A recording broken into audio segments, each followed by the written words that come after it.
पूर्णमदः पूर्णमिदं पूर्णात् पूर्णमुदच्यते पूर्णस्य पूर्णमादाय पूर्णमेवावशिष्यते। श्री कृष्ण गोविंद हरे मुरारे, हे नाथ नारायण वासुदेव। श्री कृष्ण गोविंद हरे मुरारे, हे नाथ नारायण वासुदेव।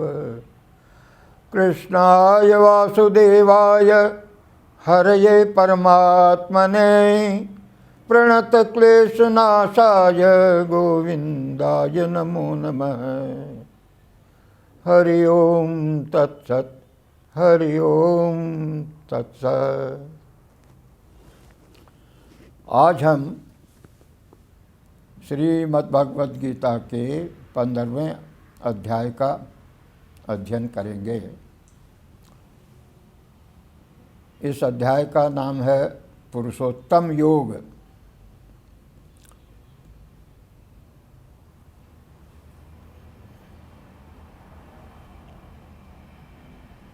आज से करीब 90 साल पहले गांधी जी भी गीता पर जो अपनी किताब लिख रहे थे, तो इन्हीं दिनों में इन्हीं अध्यायों पर लिख रहे थे। एक संयोग ही है कि 15वां अध्याय भी गीता का बड़ा महत्वपूर्ण अध्याय है और अपने आप में ही एक स्वतंत्र उपनिषद जैसा है।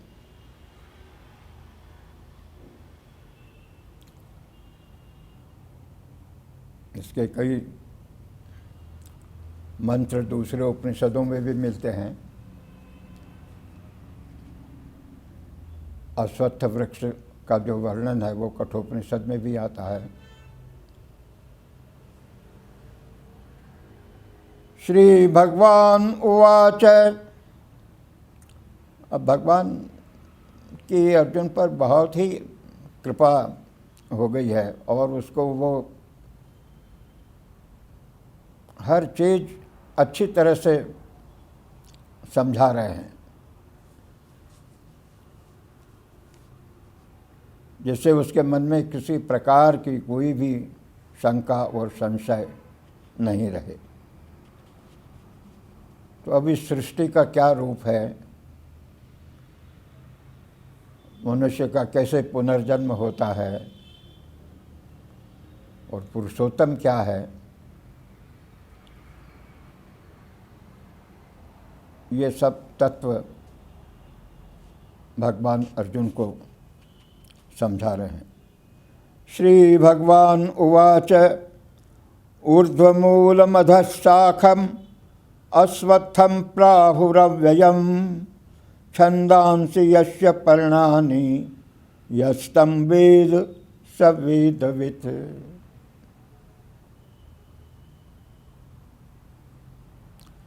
भगवान कहते हैं कि ये अश्वत्थ, ये संसार जो है वो एक अश्वत्थ वृक्ष के समान है।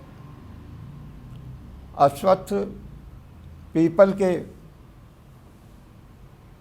पेड़ को कहते हैं, वट वृक्ष भी उसके जैसा ही है।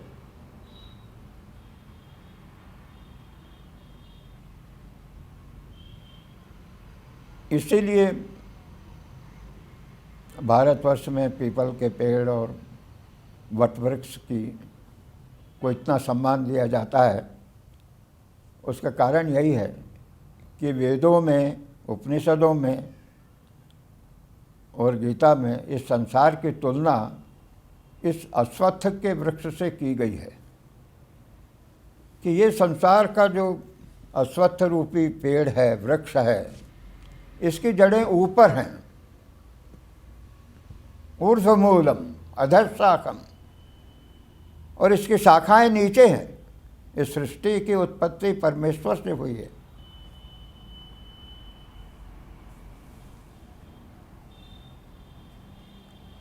छंदांस यश पर्णानि, और वेद जो हैं, वेद ये इस संसार वृक्ष के पत्ते हैं। जिसको यह ज्ञान हो गया वो वास्तव में वेदों का ज्ञाता कहा जा सकता है। तो एक बार स्वरूपानंद जी शंकराचार्य जी आए तो उनसे मैंने यही प्रश्न पूछ लिया कि वेदों को इस संसार के पत्ते, इस संसार रूपी वृक्ष के पत्ते क्यों कहा है? तो उन्होंने बड़ा सुंदर जवाब दिया। उन्होंने कहा कि देखो, पत्ते पेड़ की शोभा है। पेड़ में अगर पत्ते नहीं रहे तो पेड़ की सारी सुंदरता नष्ट हो जाती है। तो वेदों से इस संसार की शोभा है। वेदों का जो ज्ञान है, दूसरी बात कि पत्ते पेड़ की रक्षा भी करते हैं, कि पेड़ जीवित है, वो पत्तों के कारण से ही जीवित है। तो वेदों का जो ज्ञान है उसी के कारण से ये संसार चल रहा है।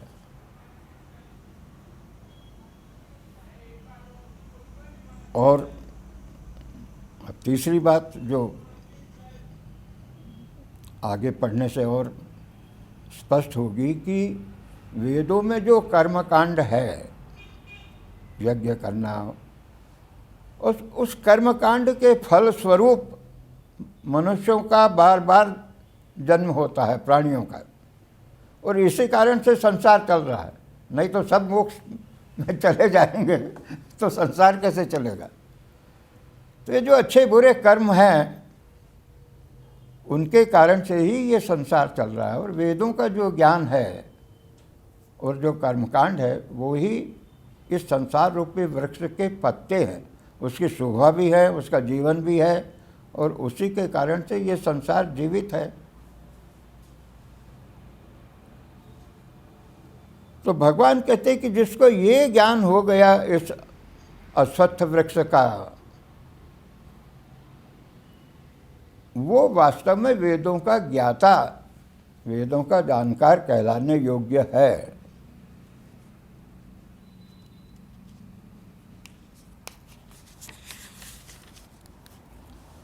अथश्चोर्ध्वं प्रसूता तस्य शाखा गुण प्रवृद्धा विषय प्रवालाः अधश्च मूलानि अनुसन्ततानि कर्मानुबंधीनि मनुष्यलोके।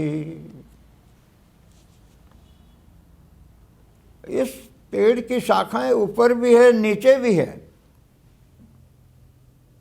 कर्म जो आदमी करता है उसको ऊपर भी ले जाता है, नीचे भी ले जाता है, पतन भी होता है, ऊपर भी उठाता है। और उन कर्मों के कारण से इस संसार के वृक्ष में नई नई शाखाएं, नई नई कोपलें, नए नए पत्ते पैदा होते हैं। और इसकी जड़ें एक दूसरे से इतनी गुथी हुई है, और कर्मों के कारण से इसकी जड़ें मजबूत होती जाती हैं। क्योंकि कर्म होते हैं, फिर उनके फल मिलते हैं, और जितनी जड़ें मजबूत होती है उतना ही वृक्ष को पोषण मिलता है और वो ऊपर बढ़ता है। तो मनुष्य लोक में, इस पृथ्वी पर मनुष्य जो कर्म करते हैं उनके फल स्वरूप ये संसार वृक्ष अश्वत्थ बढ़ता ही जाता है। नई नई शाखाएं, नए नए पत्ते, नई नई कोंपलें, और इसकी जड़ें मजबूत होती जाती हैं। न रूपमश्येह ततोपलभ्यते नान्तो न चादिर्न च संप्रतिष्ठा अश्वत्थमेनं सुविरूढ़ मूलम असंग शस्त्रेण दृढ़ेन छित्त्वा।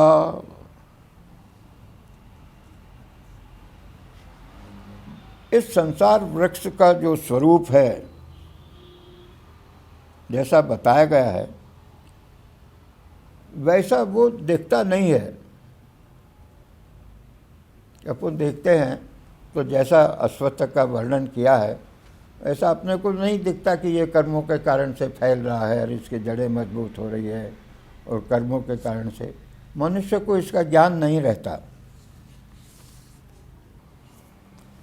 और अगर ज्ञान हो जाए तो फिर ये संसार का वृक्ष खत्म हो जाता है।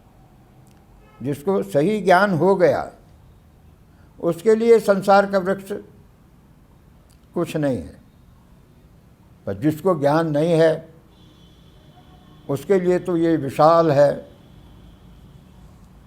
और कबीरदास जी ने बड़े एक भजन में बड़ी सुंदर उनकी पंक्तियां है। यह संसार झाड़ और झंखड़,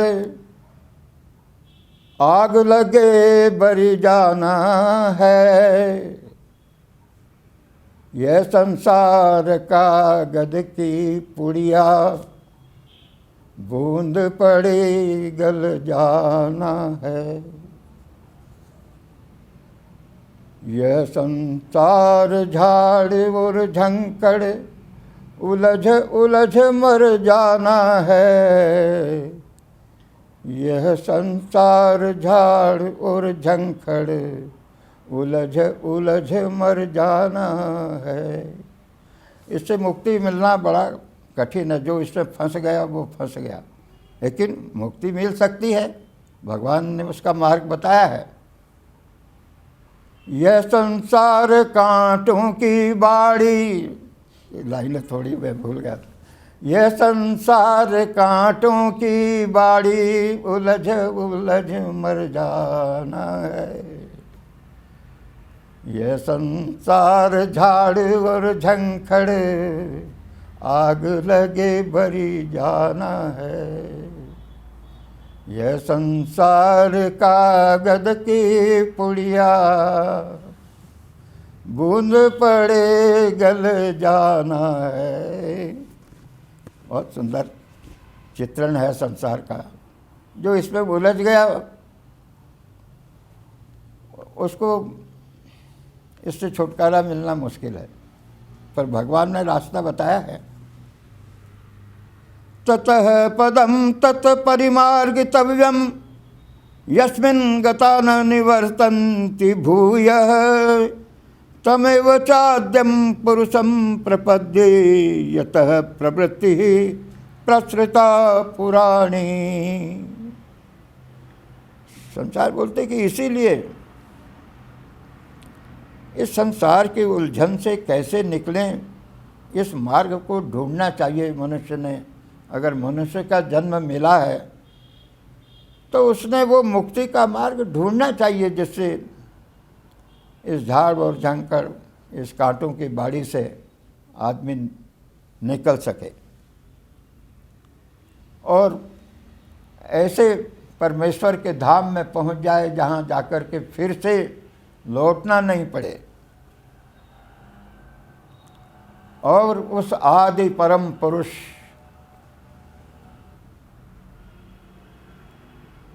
में मिल जाए, जिससे कि ये सारी सृष्टि प्रारंभ हुई है। तमेव चाद्यम पुरुषः प्रपद्ये, उस आदि पुरुष परमेश्वर का ध्यान करें, उपासना करें।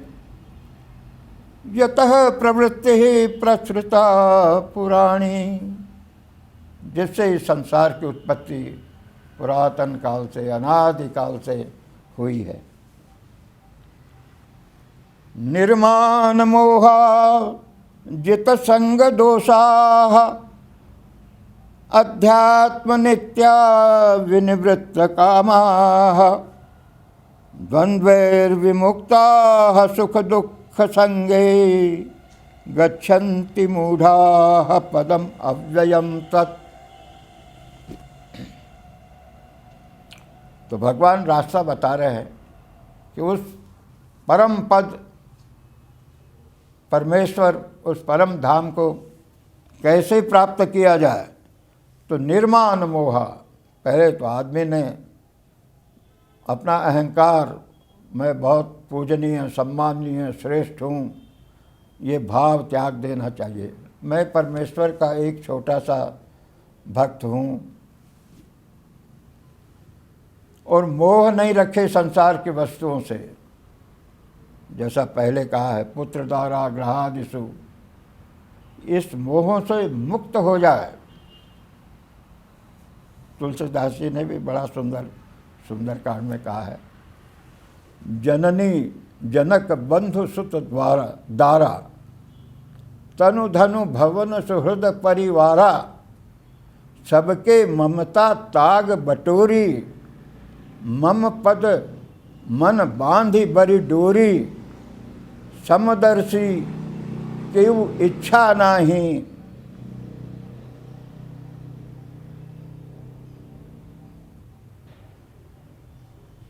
हानि लाभ भय मन में नाही,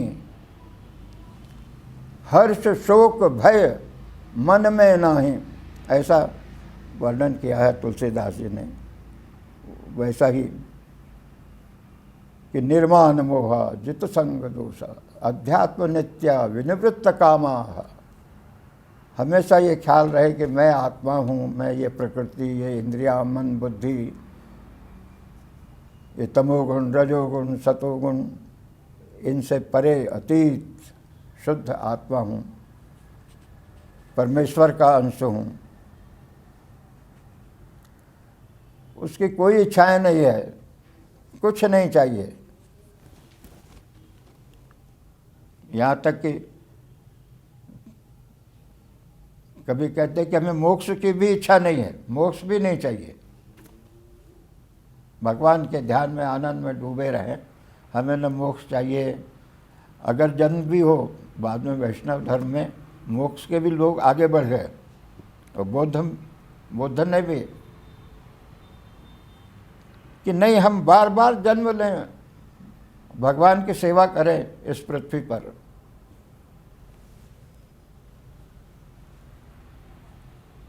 तो श्रीमद् भागवत में कहता है कि देवता लोग भी चाहते हैं कि हम इस पृथ्वी पर मनुष्य के रूप में जन्म लें, वृंदावन में रहें, कृष्ण की लीलाएं, उनकी कथाएं सुनें। तो निर्माण मोहा जित संग दोषा, दुनिया के विषयों से कोई संबंध नहीं, अलिप्त हो जाओ, असंग हो जाओ।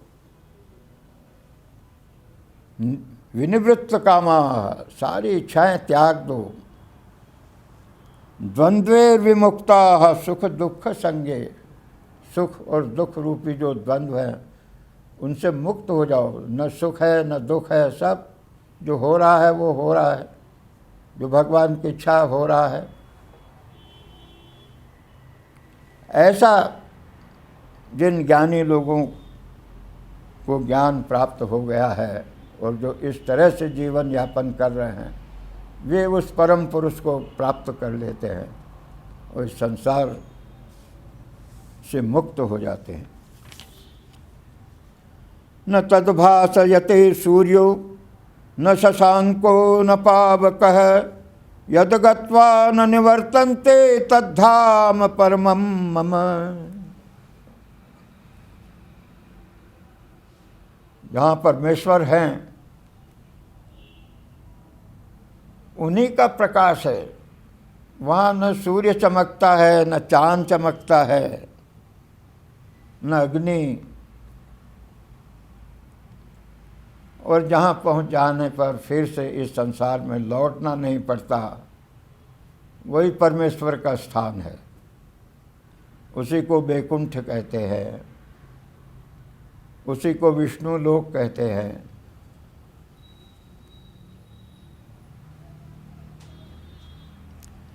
मवेवांशो जीवलोके जीवभूतः सनातनः, मनः षष्ठानीन्द्रियाणि प्रकृतिस्थानि कर्षति। अब मेरा ही अंश परमेश्वर कहते हैं कि मेरा ही अंश इस मृत्युलोक में, जीवलोक में जीव के रूप में रहता है और वो सनातन है। और ये जो सूक्ष्म शरीर है, मन और ये इंद्रियां, वो भगवान का अंश इस सूक्ष्म शरीर को अपनी तरफ खींचता है।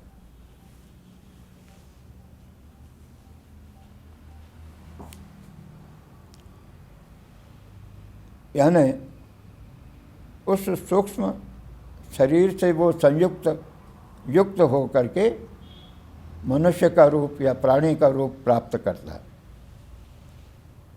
शरीरे यदवाप्नोति यच्चाप्युत्क्रामतीश्वरः गृहीत्वेतानि संयाति वायुर्गन्धानि वासयात्।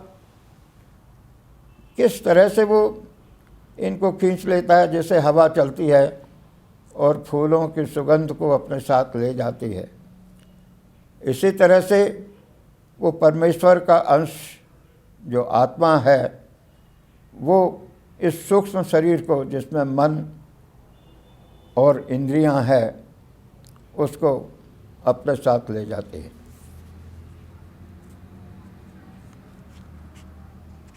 और उसके कारण से उसको नया शरीर प्राप्त होता है।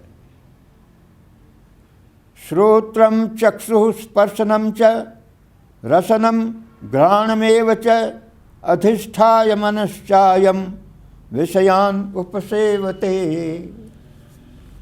अब फिर वो आत्मा जो निर्गुण है, इन इंद्रियों से संयुक्त हो जाने के बाद वो इन इंद्रियों के माध्यम से इस संसार के विषयों को भोगता है, पदार्थों को भोगता है।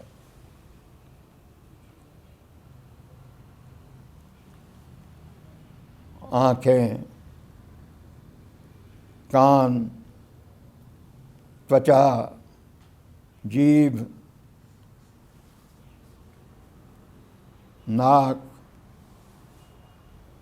इन 5 इंद्रियों से वो संसार की वस्तुओं का उपभोग करता है। उत्क्रामन्तं स्थितं वापि भुञ्जानं वा गुणान्वितं विमूढ़ा नानुपश्यन्ति पश्यन्ति ज्ञान चक्षुषः। ये शरीर छोड़ते हुए और दूसरा शरीर धारण करते हुए और विषयों का उपभोग करते हुए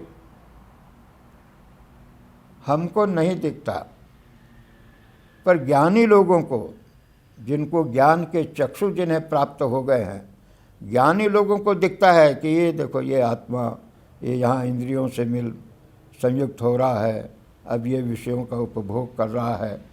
जिनको ये पुरुष और प्रकृति का ज्ञान हो गया, क्षेत्र और क्षेत्रज्ञ का ज्ञान हो गया है, उनको ऐसा लगता है कि मैं आत्मा निर्विकार, तटस्थ, उदासीन, उपद्रष्टा, अनुमंता, अलिप्त, और जो भी काम हो रहा है ये सब मेरी इंद्रियां, प्रकृति के गुण कर रहे हैं, मैं नहीं कर रहा हूँ। तो ज्ञानी लोगों को तो ये बात समझ में आती है, लेकिन जो मूढ़ हैं, जिनको ये ज्ञान नहीं हुआ, जो अविकसित हैं, उन्हें ये समझ में नहीं आती। यतन्तो योगिनश्चैनं पश्यन्ति आत्मन्यवस्थितं यतन्तोऽप्यकृतात्मानो नैनं पश्यन्ति अचेतसः। योगी लोग, जिनको आत्मज्ञान हो गया है, उनको दिखता है, समझ में आ रहा है कि आदमी कैसे किस किस योनि में जन्म ले रहा है, किस तरह से सांसारिक विषयों का उपभोग कर रहा है, किस तरह से आत्मा अलिप्त है, साक्षी है। पर दूसरे लोग, जिनको कि आत्मज्ञान नहीं हुआ है, वो कोशिश करते हैं तो भी इसको नहीं समझते।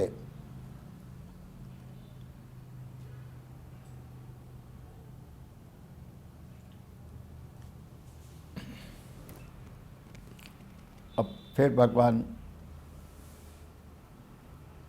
अपने बारे में बताते हैं, यदादित्यगतं तेजो जगत भासयतेऽखिलं यच्चंद्रमसि यच्चाग्नौ तत्तेजो विद्धि मामकम्।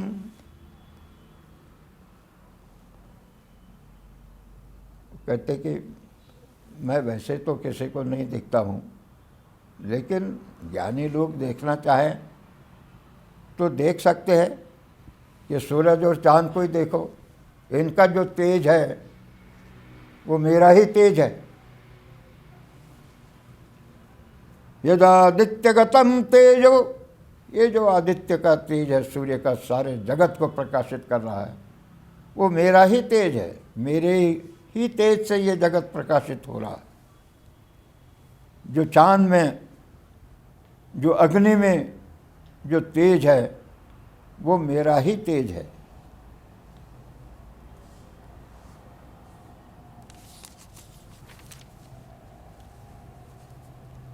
और भी कहते हैं, गामाविश्य च भूतानि धार्यामहमोजसा पुष्णामि चौषधी सर्वाः सोमो भूत्वा रसात्मकः।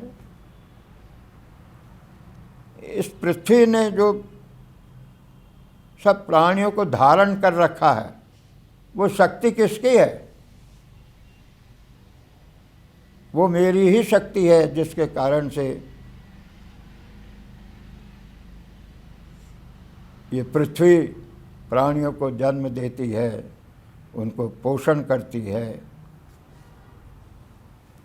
इन पेड़ों में, फलों में, अनाज में जो रस चांद रात में भर देता है, वो कौन भरता है? वो मैं ही भरता हूँ। पुष्णामि चौषधी सर्वा सोमो भूत्वा रसात्मकः। मैं ही चांद बन करके इन पेड़ पौधों, फलों, फूलों और अनाज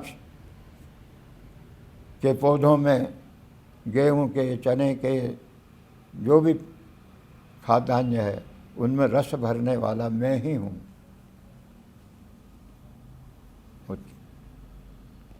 चांद बन करके, सोम रस बन के, चांद का प्रकाश बन करके मैं उनमें रस भरता हूँ। और भी कहते हैं, अहम वैश्वानरो भूत्वा प्राणिनाम देहमाश्रितः प्राणापान समायुक्तः पचाम्यन्नम चतुर्विधम। 4 तरह का अन्न हम जो भोजन करते हैं, वो 4 तरह का होता है। कोई सीधा खाते हैं, कोई चाट के खाते हैं, कोई पी करके खाते हैं। ऐसे 4 प्रकार का भोजन बताया है। तो उसे कौन पचाता है? आप जब खा लेते हैं तो भगवान कहते हैं कि मैं ही वैश्वानर बन करके, जठराग्नि बन करके आपके खाए हुए अन्न को पचाता हूँ। और ये श्वास प्रश्वास चलती है, और ये वैश्वानर जठराग्नि मिल कर के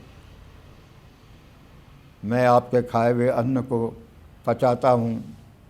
उसी से आप बढ़ते हैं, जीवित रहते हैं। तो आप जीवित हैं तो मैं ही आपको जीवन दे रहा हूँ। सर्वस्य चाहं हृदि सन्निविष्टः मत्तः स्मृतिर्ज्ञानमपोहनं च वेदैश्च सर्वे अहमेव वेद्यो वेदांतकृत वेद विदेव चाहम। मैं ही सबके हृदयों में रहता हूँ, हर प्राणी के हृदय में। इस हृदय को कौन धड़काता है?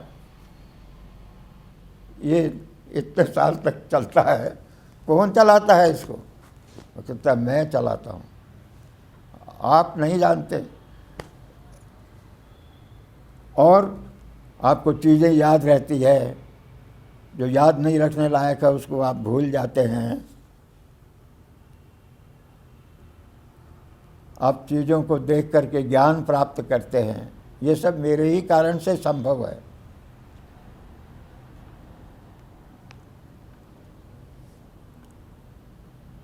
वेदों का जो उद्देश्य है, क्या ज्ञान प्राप्त करना है, जिस बात का ज्ञान वेद करवाना चाहते हैं वो मैं ही हूँ। ये सारे वेद मुझे ही जानना चाहते हैं। सारा ज्ञान जो है वो सिर्फ इसलिए है कि मुझे लोग जान सकें। आप सारा ज्ञान, आप भले ही साइंस पढ़ो चाहे और कुछ पढ़ो, उसका मूल में उद्देश्य यही है कि सृष्टि आखिर में है क्या, क्या सत्य है। अगर ईश्वर ने बनाई है तो वो ईश्वर कैसा है, कौन है, कहाँ रहता है, क्या करता है।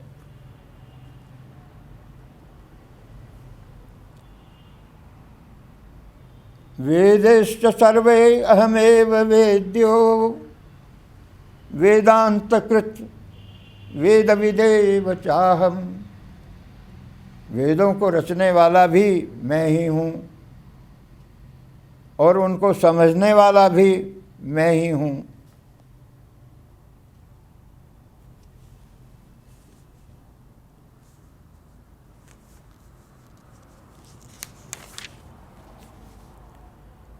द्वविमौ पुरुषौ लोके सरश्चाक्षर एव च क्षरः सर्वाणि भूतानि कूटस्थोक्षर उच्यते। अब तक भगवान ने बताया है कि प्रकृति है, पुरुष है, क्षर है, अक्षर है।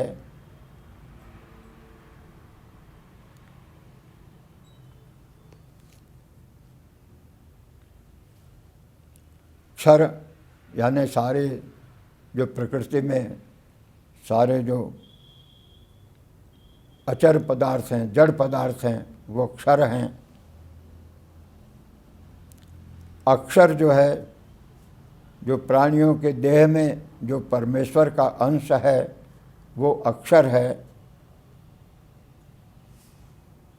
तो इस तरह से दो पुरुष बताए हैं कि एक क्षर और अक्षर। प्रकृति को भी भगवान कहते हैं वो भी पुरुष ही है। पुरुष का मतलब आदमी से नहीं है, पुरुष यानी आत्मा। वो स्त्री में भी आत्मा है, मन पुरुष में यानी आदमी में भी है, औरत में भी आत्मा एक ही है। तो भगवान कहते कि प्रकृति है, ये भी, इसको भी पुरुष समझो, ये भी पुरुष है, आत्मा भी पुरुष है। लेकिन इसके ऊपर भी एक और पुरुष है।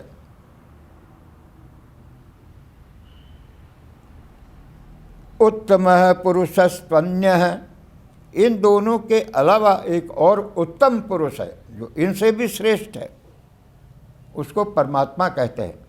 परमात्मेति उदाहृतः यो लोकत्रयमाविश्य बिभर्त्य अव्यय ईश्वरः।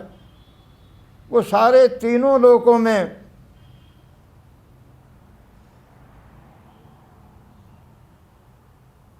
उनको घेर करके, आवृत्त करके स्थित है। तीनों लोकों का आधार है, पूरी सृष्टि का, अंतरिक्ष और आकाश और ये पृथ्वी, जो यानी पूरी सृष्टि जहाँ तक आपकी कल्पना जा सकती है, पूरी सृष्टि का जो आधार है, जिसको धारण किए हुए है, वो ईश्वर। ये तीसरा वो कहते हैं उत्तम पुरुष है। एक प्रकृति जड़, क्षर अक्षर जो परमेश्वर का अंश प्राणियों में है वो अक्षर, और इन दोनों के ऊपर परमेश्वर पुरुषोत्तम जो सारी सृष्टि में व्याप्त है और सारी सृष्टि को जो धारण किए हुए है। यस्मात्क्षरमतीतोऽहम् अक्षरादपि चोत्तमः अतोऽस्मि लोके वेदे च प्रथितः पुरुषोत्तमः। तो इसीलिए मुझे पुरुषोत्तम कहते हैं, पुरुषों में उत्तम। क्यों? कि मैं क्षर से, ये परिवर्तनशील जड़ संसार से भी श्रेष्ठ हूँ, और मेरा अंश जो सब प्राणियों में स्थित है उनसे भी मैं श्रेष्ठ हूँ। इसलिए लोक में, इस संसार में और वेदों में मुझे पुरुषोत्तम नाम दिया गया है। मैं पुरुषोत्तम नाम से प्रख्यात हूँ। यो मामेवं सम्मूढ़ो जानाति पुरुषोत्तमं स सर्वविद भजति माम सर्वभावेन भारत। जिस व्यक्ति को ये ज्ञान हो गया है कि क्षर भी है, अक्षर भी है, और इनके ऊपर एक पुरुषोत्तम है जो सारी सृष्टि को धारण किए हुए है, जो सृष्टि का पिता है, ये जिसको ज्ञान हो गया है और जो सब तरह से मेरी भक्ति करता है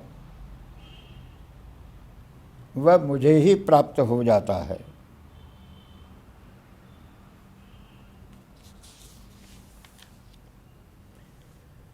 इति गुह्यतमं शास्त्रम इदमुक्तं मया नघ एतत् बुद्ध्वा बुद्धिमान स्यात् कृतकृत्यश्च भारत। हे अर्जुन, ये मैंने तुझे गुह्य से गुह्य, गोपनीय से गोपनीय, मोस्ट सीक्रेट ये ज्ञान, ये शास्त्र मैंने तुम्हें, तुम निष्पाप हो, अच्छे कर्म करने वाले हो, मेरे भक्त हो, इसलिए मैंने तुम्हें बताया है। और जिसको ये ज्ञान हो जाता है उस आदमी का जीवन सफल हो जाता है। फिर उसको कभी ये नहीं लगता कि अरे मैंने ये नहीं किया, मैंने वो नहीं किया, वो कर लेता तो अच्छा होता। उससे कहा जो कुछ श्रेष्ठ प्राप्तव्य है, प्राप्त कर सकते हो इस संसार में जन्म लेकर के, वो ईश्वर का ज्ञान है। जिसको ईश्वर का ज्ञान हो गया है उसके लिए छोटी मोटी चीज़ें, मेरा बंगला बन जाए, मेरा हवाई जहाज आ जाए, गाड़ी आ जाए, कुछ नहीं है। जिसको भगवान मिल गया है उससे बड़ा सुख, बड़ा आनंद, बड़ी प्राप्ति इस संसार में और दूसरी है ही नहीं। केवल जो अज्ञानी लोग हैं वो भागते रहते हैं। ओम तत्सत् इति श्रीमद्भगवद्गीतासु उपनिषत्सु ब्रह्म विद्यायां योगशास्त्रे श्रीकृष्णार्जुन संवादे पुरुषोत्तम योगो नाम 15वाध्याय है। ये जिसको ज्ञान हो गया है उसको लगता है कि मेरा जीवन सफल हो गया, कृतकृत्य हो गया है, मुझे जो कुछ करना था वो सब मैंने कर लिया, मुझे जो कुछ चाहिए था वो सब मुझे मिल गया, मेरी कोई इच्छा बाकी नहीं रही।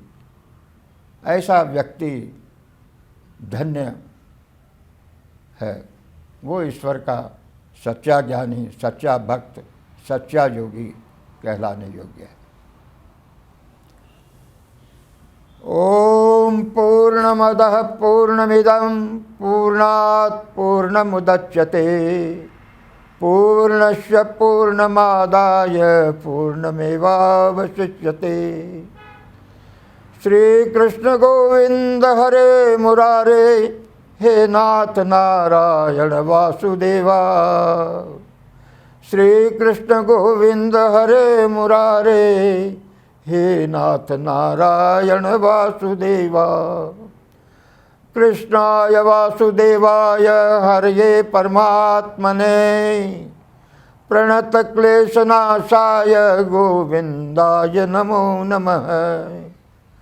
कृष्णाय वासुदेवाय हरये परमात्मने, प्रणतक्लेशनाशाय गोविन्दाय नमो नमः। हरि ओम तत्सत्, हरि ओम तत्सत्, हरि ओम तत्सत्।